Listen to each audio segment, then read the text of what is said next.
Daniel resolveu, em algumas traduções, decidiu. Ele resolveu não se contaminar com as iguarias, ou com as finas iguarias do rei, nem com o vinho que ele bebia. Por isso pediu ao chefe dos eunucos que lhe permitisse não se contaminar. Preste atenção, ele estava decidido. Ele não é o único príncipe que foi para a Babilônia.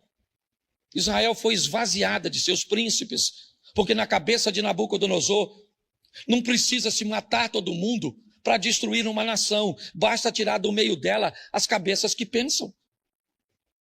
Faça que um povo desaprenda a pensar. Faça com que um povo não desenvolva seu intelectual. Inevitavelmente, certo? Esse povo, ele não oferece resistência nenhuma. Nada, nada, gente. Essa semana eu passei na frente do quartel ali na Avenida Brasil, está entregue às traças. Eu me perguntei, estava conversando com minha esposa, eu me perguntei, querida, quantos dias o Brasil dura numa guerra mundial com o tipo de candidato que eles têm para ir numa guerra?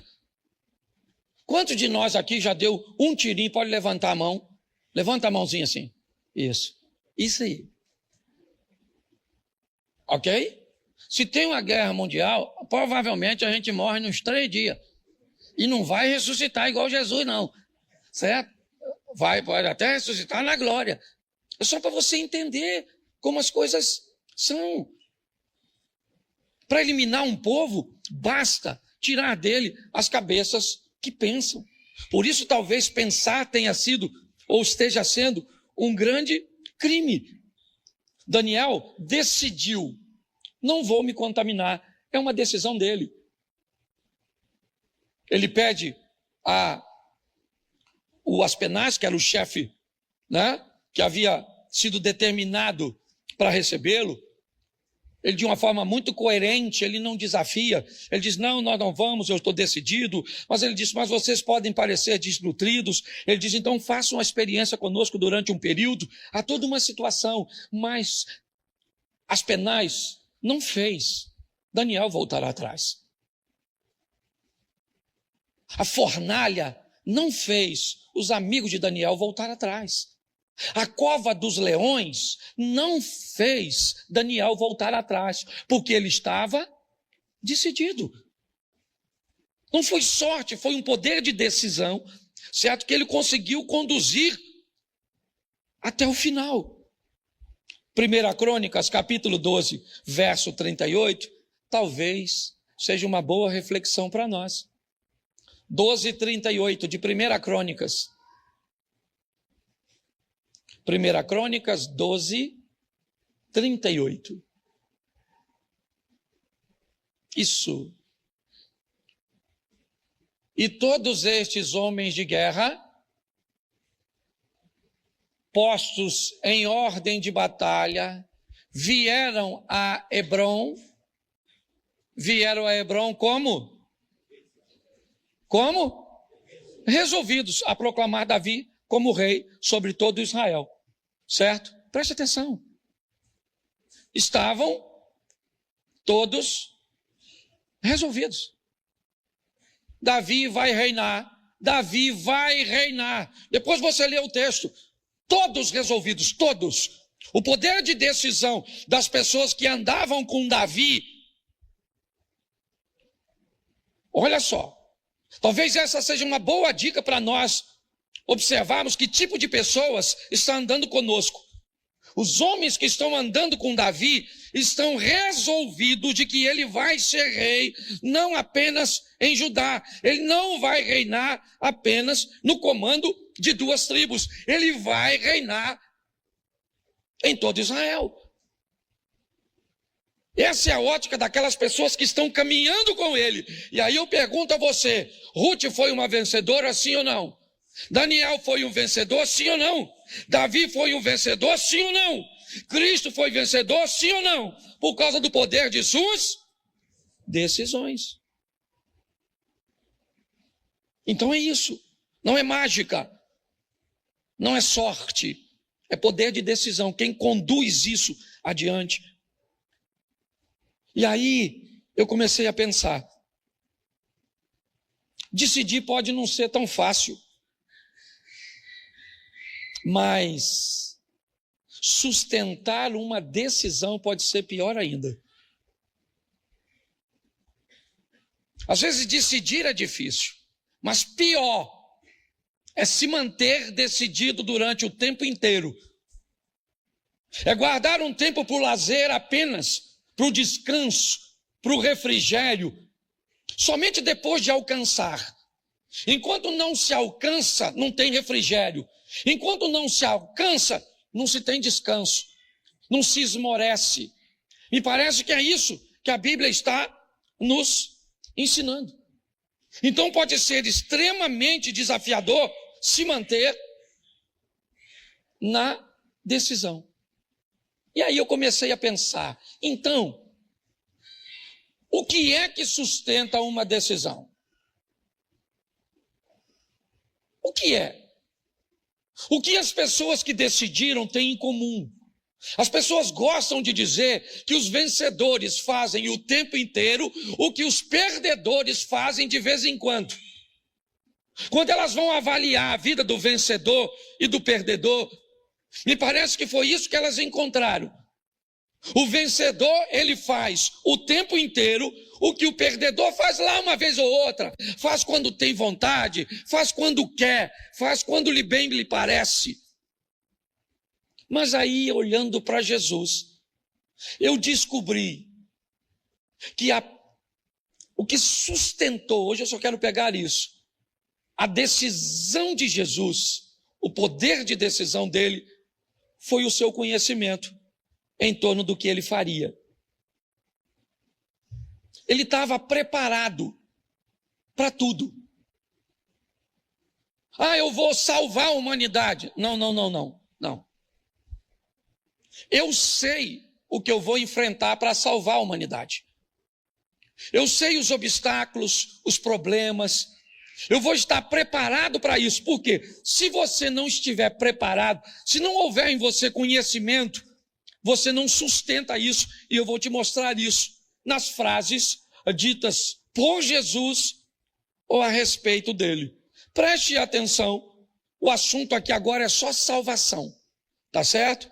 Vamos ver se Jesus tinha conhecimento do que era sua missão. Coloca Mateus 20, 28. Essa é uma frase bem legal. Mateus 20, 28.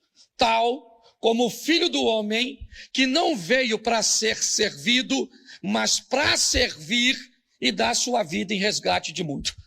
Ele não tem problema com a morte. Ele já sabe que vai morrer. A morte não ameaça Jesus. Ele não está com medo do Império Romano, dos escribas, dos fariseus. Ele não está com medo da turma, dos sacerdotes. Ele não está com medo. Segundo essa frase, ele diz, o Filho do Homem que sou eu, certo? Eu não vim nesse mundo para ser servido. Eu vim nesse mundo para servir e dar a minha vida em resgate de muitos. Não tem como dar errado. Agora a pessoa vai, eu já vou falar disso, ela vai casar, mas não sabe sequer o que é casamento, não sabe o preço a ser pago. Ela quer caminhar com Deus, mas pensa que não custa nada, porque alguém lhe disse que era de graça, e ela entendeu a graça como algo que não se paga, que não precisa fazer nada. Então quando ela entra, que ela começa a descobrir que há um preço a ser pago, ela diz, opa, ninguém me avisou isso, essa letrinha estava pequenininha. Eu não tenho condições de pagar isso. Aí você vai ter dois tipos de pessoa. Ou ela vai embora porque descobriu que não consegue pagar, ou ela permanece dentro, sem vida nenhuma com Deus, porque tem vergonha de sair. Então, quando nós olhamos, Jesus sabia disso. João 16, 7. Põe aí. João capítulo 16, versos 7.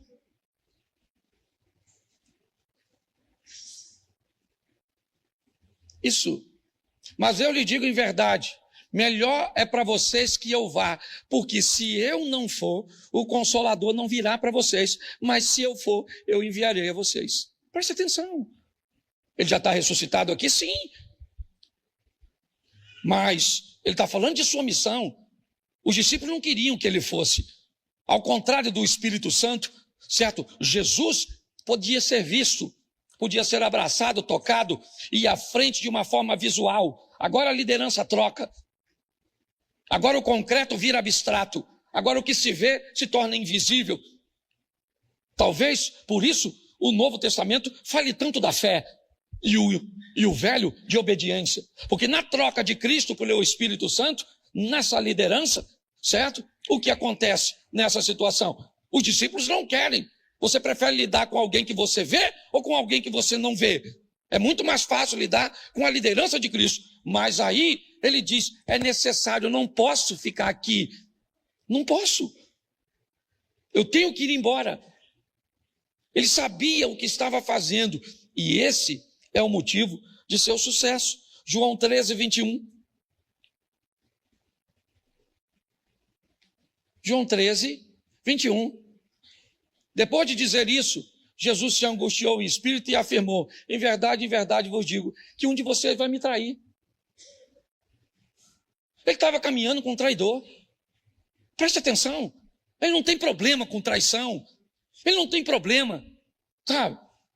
Pessoas chegavam, pessoas iam. Durante a pregação de Jesus, pessoas iam embora e paravam de ouvi-lo, porque não estavam gostando do que eles estavam falando. Certa ocasião, ouviram uma palavra dura de João Batista. Sabe o que eles fizeram?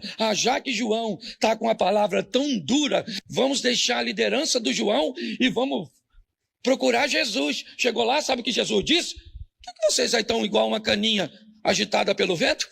Chegou lá, encontrou uma palavra difícil e correu para cá achando que eu vou aliviar. Eu não vou aliviar, não. É aquilo mesmo que ele pregou lá e que vai ser pregado aqui. Jesus estava apto a lidar com isso. Ele sabia que um dos dois está escrito aí. E mais interessante de tudo é Mateus 26, 60. Dá uma olhada nesse texto. Pastor, por que o senhor lê tanto a Bíblia assim e fala pouco? Porque o povo anda lendo pouco em casa. Aí tem que ler aqui, por isso que a gente bota aqui, ó, certo? Vai parecer uma palestrinha, mas eu quero que você leia, só para tudo testemunhar contra nós. Mateus 26, 50, irmão.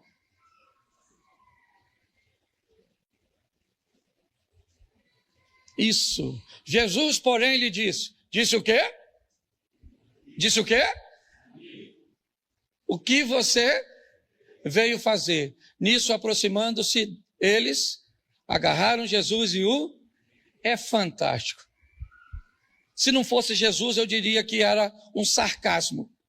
Quem é que está chegando com os caras para prender? Jesus. O Judinha. Lá vem o Judas. Sim ou não? Quando Jesus vê o Judas, o que ele diz?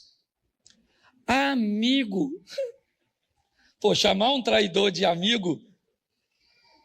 O que Jesus está dizendo, na verdade, é o seguinte: não interessa quem ele seja e nem o que ele está fazendo. Se o que ele faz me aproxima de meu propósito, ele não é meu inimigo, ele é meu amigo. Jesus estava perfeitamente apto para lidar com sua decisão. Eu fico imaginando se fosse um de nós, lidando com um traidor, sentado à mesa, sabia que era o Judas, porque ele falou com João, quando Pedro achou que era ele, porque o Pedro era doido. Então, quando Jesus falou, tem um aqui que vai me trair, o Pedro ficou com medo de perguntar a Jesus. E Jesus falou, é tu, Simão. Aí ele jogou a bomba para o João, falou, João, pergunta aí. Aí o João falou assim, quem vai? Aí Jesus falou assim, é aquele que põe a mão comigo põe a mão comigo o local que estava botando a mão, todo mundo colocava. Então ele, mesmo assim, ele não denunciou o Judas, porque ninguém soube. Ele estava altamente habilitado, certo? Por quê? Porque ele sabia o que estava fazendo. E agora vem a minha mensagem. Essa era só a introdução. Agora eu começo a pregar. Certo? Porque eu estou só fazendo pergunta. E você tem conhecimento? eu vou te fazer 2 perguntas e vou fazer algumas aplicações. Você está decidida a fazer o quê? É a minha primeira pergunta.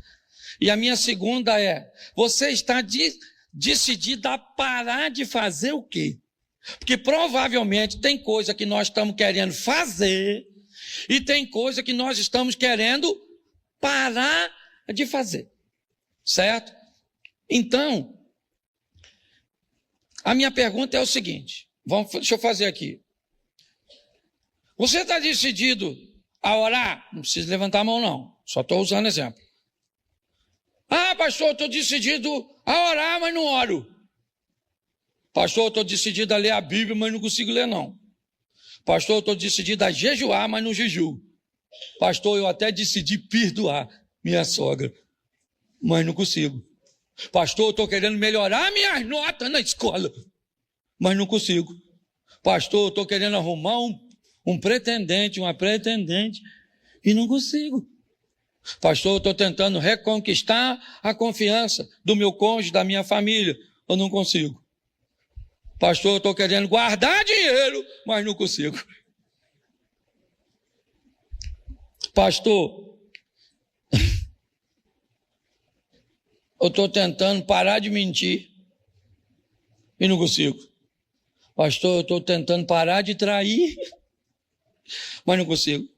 Pastor, eu estou tentando parar de falar dos outros, mas não consigo. Pastor, eu estou tentando emagrecer e não consigo. Pastor, eu estou tentando parar de xaropar, não consigo. Pastor, eu estou igual a caipora, fumando tudo e não consigo. Pastor, eu estou tentando parar de gastar e não consigo.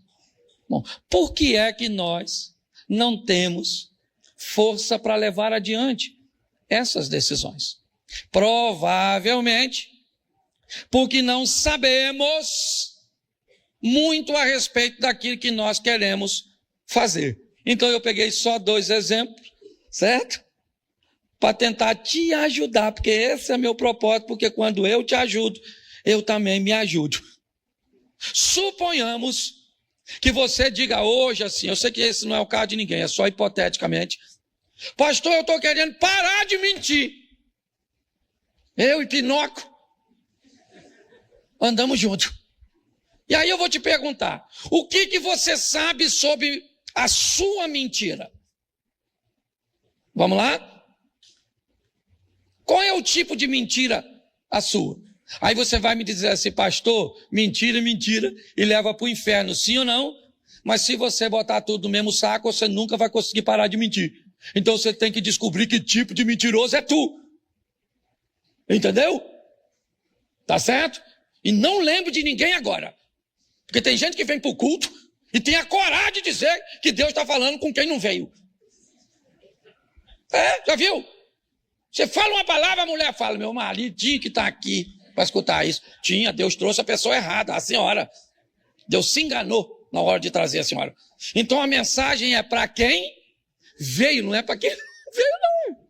Tá? A mensagem é para nós, certo? Nem que seja para nós instruirmos outros. Mas a grande verdade é essa. Bom, então tem 2 tipos de mentira, ou de tipo de mentiroso aqui, que você vai lembrar de alguém agora. Não deveria, mas vai. Certo? Eu minto para encobrir meus erros ou minhas irresponsabilidades. É o mentiroso, sabe, que ele esqueceu de fazer, ou estava com preguiça de fazer, ou fez errado e quebrou. E aí ele precisa de uma mentira para encobrir o erro, a preguiça. Por que você não foi no culto? Estava com febre. Pastor, aconteceu um problema. O que é isso? Isso é uma mentira para encobrir algo, certo? Que você se envergonha. Então você sabe que tipo de mentira você mais mente? Ô pastor, na verdade, a minha mentira não é essa não. Eu sou altamente responsável, tá bom? Não tenho responsabilidade nenhuma, nem erro, nem ando quebrando nada. O meu tipo de mentira é para eu parecer melhor e ser aceito pelas pessoas. Você sabe que eu já vivi isso quando eu era novo? Às vezes eu estava num ambiente e alguém lançava um filme no cinema e menino, eu assim, naquela época eu não lembro assim com quantas vezes eu fui no cinema não. Porque o dinheiro assim era... Pra você ter noção, eu tinha um sonho de comer aquela tortinha de banana do McDonald's. Olha o meu sonho. Sabe aquela música, o ladrão foi lá em casa, quase morreu do coração. Eu acho que foi composta lá quando eu morava lá na beirada do Rio, lá com meu pai, lá que você trabalhava com o Valdir. Estou falando sério, uma casa tão apertada que para o sol entrar, nós tínhamos que sair. Não cabia nós e o sol. Mas quando alguém falava assim, viu o filme? Tal! Eu falava, vi, mas não lembro assim direito, que eu dormi. Naquela época, nós tínhamos vergonha de dizer que morava em Xerém. Quem saía, e se alguém perguntasse, nós morávamos em Petrópolis. Esse tipo de mentira, sabe aquela mentira para você, sabe, se sentir aceito, melhor. Você sabe que tipo de mentiroso é você? Se você não sabe, provavelmente você nem vai parar de mentir. Aliás, você já está dizendo que você não mente. Já está mentindo. Então pare e pense. O que você quer parar de fazer? Descubra como montar uma estratégia para parar de fazer de verdade. Não momentaneamente, mas de uma vez por todas, trazer uma transformação expressiva e significativa para a sua vida. O segundo exemplo é bem simples. Pastor, eu quero orar, mas eu não consigo. Eu quero orar. Olha só, eu minto e quero parar de mentir. Eu não oro e quero começar a orar.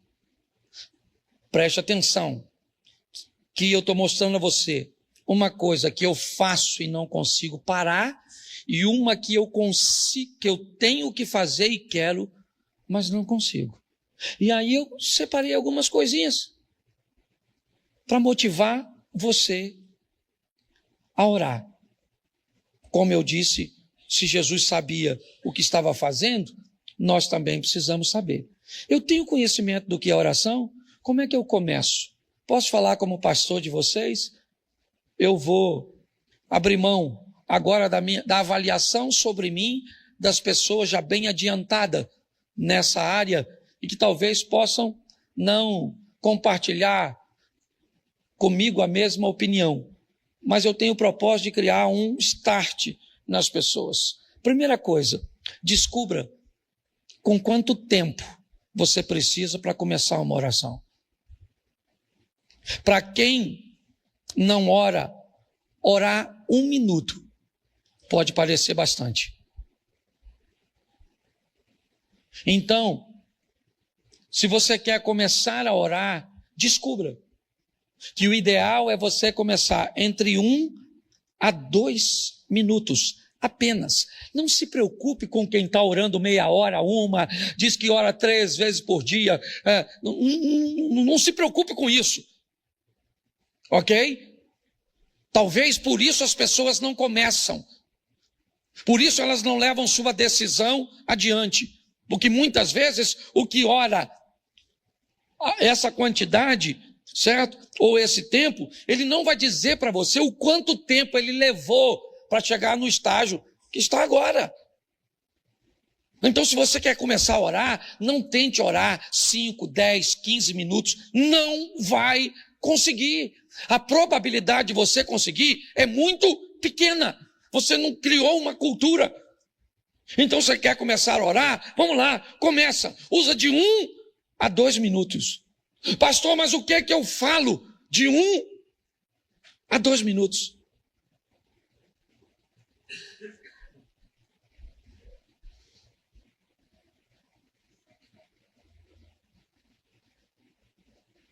Começou no 17. Eu vou mostrar para vocês o que é 2 minutos. Imagine que eu estivesse orando. Ou você também. Tenta aí fazer uma oraçãozinha na sua mente. 2 minutinhos.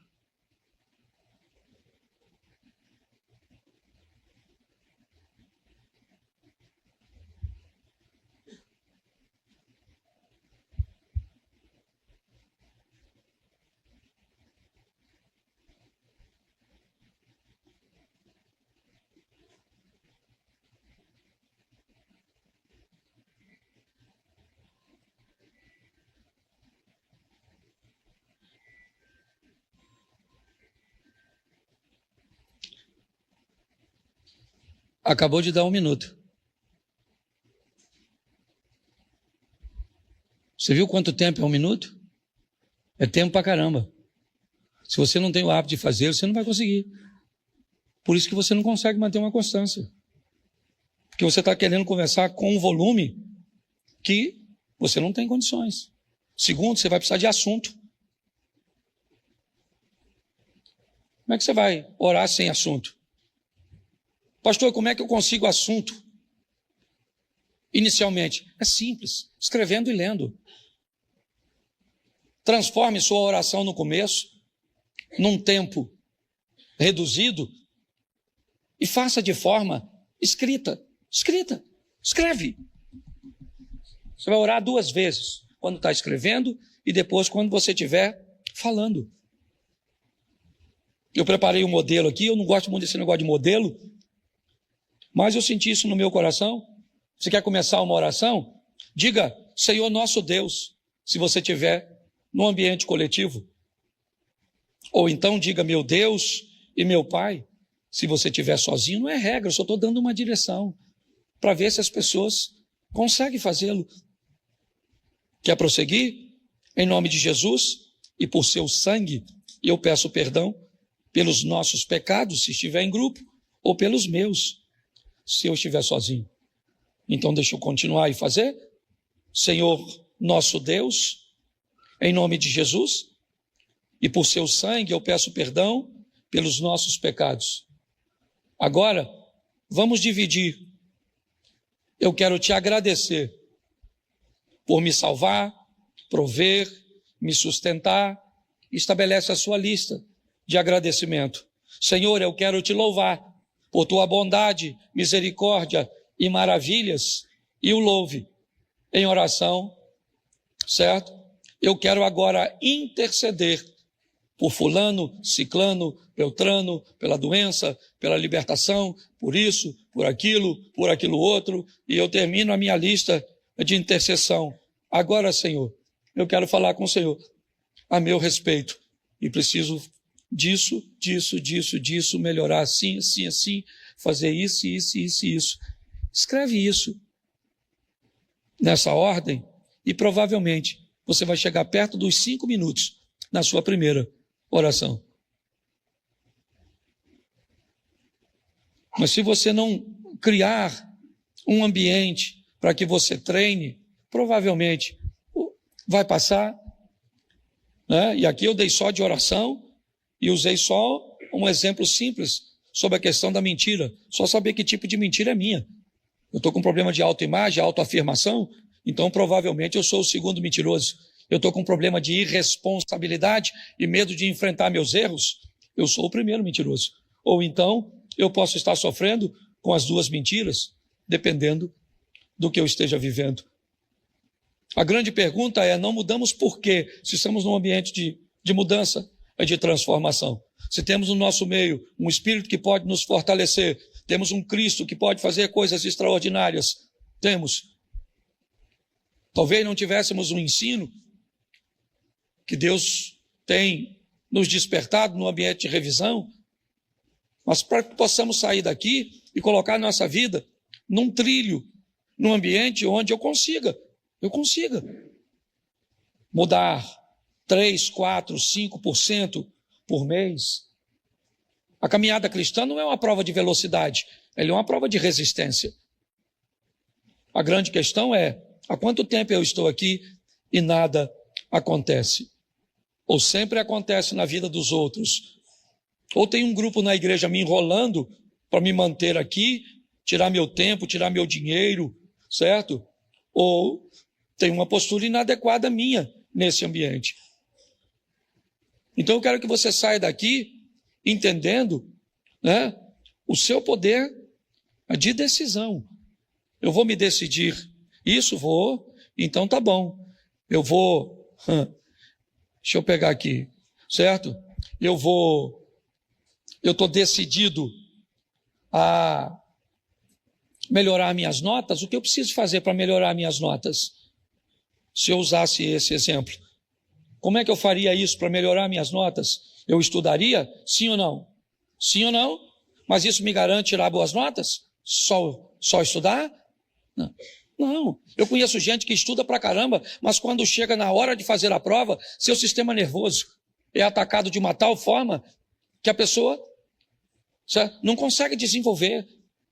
Eu conheço pessoas que dizem, pastor, eu estudei, no dia da prova, sabe o que aconteceu? Não caiu nada do que eu estudei. Nós estávamos ontem jantando na casa de meu cunhado, falando sobre essas questões de renovação de carteira de habilitação. Eu, quando fui renovar a minha, eu fiz aqueles simulados lá, sei lá, umas 30, 40 vezes. Mas sabe o que eu fiz? Eu falei, Senhor, olha, eu estudei aqui lá e fiz uns 30, eu fiz um montão de vezes. Mas eu fico meio nervoso. Então eu vou pedir um negócio, Senhor, faz cair as coisas que eu estudei. É essa ajuda que eu estou precisando. Entendeu? Eu estudei pra caramba, mas se cair as coisas que eu estudei, aí eu tiro. Caiu quase tudo. Caiu umas que eu acho que eu não orei direito, mas eu consegui passar tranquilo. Então, eu preciso entender o que eu vou fazer, certo? Você está precisando arrumar um pretendente. Como você faz para arrumar um pretendente, dona? Ô, rapazinho, você está a fim de arrumar uma novinha aí? E aí? Certo? Como é que faz? Essas coisas, sabe? Como é que eu faço para parar de beber, para parar de fumar, para parar de mentir, para parar mesmo, reduzir a basicamente zero, com o poder da minha decisão, sabendo o máximo possível em torno daquele assunto. Gente, eu estou falando de vida na terra, tá bom? Porque tem gente que vem para a igreja só para escutar coisa do céu. Não, estou falando de qualidade de vida terrena, de melhorar as pessoas como marido, como esposa, como filhos, como pai, como colaborador, como vizinho, sabe? Fazer com que pessoas vivam o que a Bíblia prometeu. Eu vim para que tenham vida e a tenham em abundância. É isso, certo? Então, se nós olharmos e criarmos essa estrutura que me mantenha decidido, por quê? Porque na primeira situação eu posso desistir. Na abertura do Casados para Sempre, eu encerro aqui. Uma das irmãs tomou a palavra e nos fez trazer à memória o sucesso da Torre de Babel. A Torre de Babel era um sucesso. Estava dando tudo certo. Eles se entendiam, a obra progredia, estava tudo certinho, sim ou não? Porque eles estavam a fazer o que Deus não tinha aprovado. E até uma decisão firme, certo? Quando ela se opõe, se ela for firme mesmo, pessoas podem até enxergar sucesso, onde o resultado final acaba sendo um fracasso. Não é porque está dando certo que Deus está no negócio. Eu acho que vale a pena nós levarmos isso para casa e refletirmos sobre isso. Fazer uma listinha, sabe, do que eu quero fazer uma listinha do que eu não quero fazer e pegar uma coisa do que eu quero começar a fazer e pegar uma coisa que eu quero parar de fazer e trabalhar essas duas coisas só, uma de cada vez, uma só. Obteve êxito nela? Beleza, agora eu vou pegar na minha listinha o segundo. Olha, agora eu tenho que perdoar. Nossa, meu pai fez isso, fez aquilo outro, minha mãe fez isso. Eu quero perdoar e não consigo. Então eu vou trabalhar o perdão. O que que eu quero parar de fazer, certo? Eu quero parar de falar mal dos outros. Então agora eu vou trabalhar essas duas coisas. O grande problema é que nós pecamos ou erramos no varejo e pedimos perdão no atacado. Dobramos o joelho, fazemos aquele pacote belíssimo: Senhor, perdoa-me por palavra, pensamentos e obra. Sabe quando melhora? Nunca.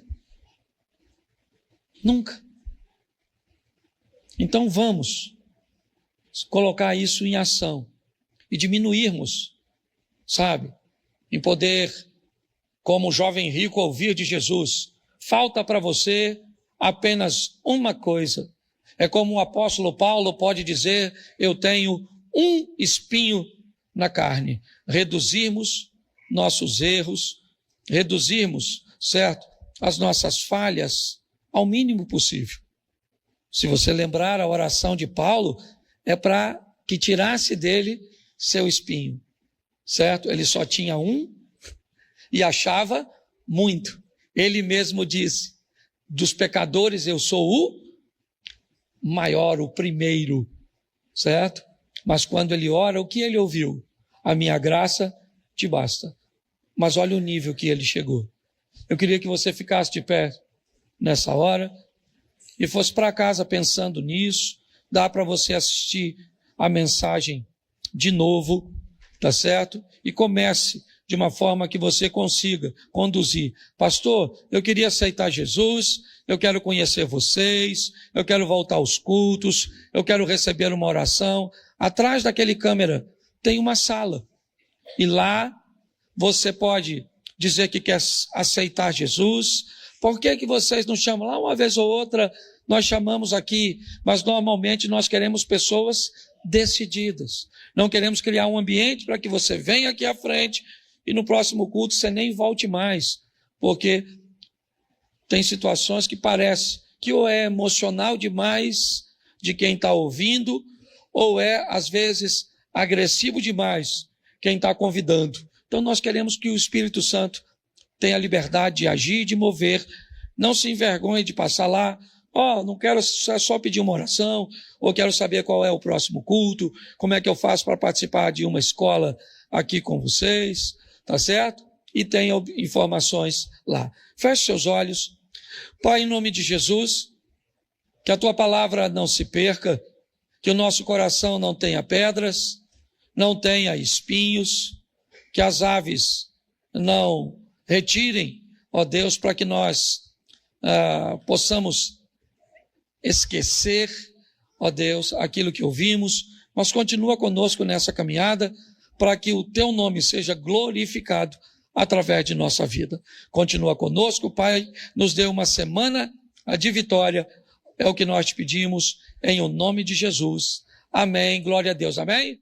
Glória a Deus, amém? Glória a Deus, amém? Glória a Deus, amém? Glória a Deus, amém?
Música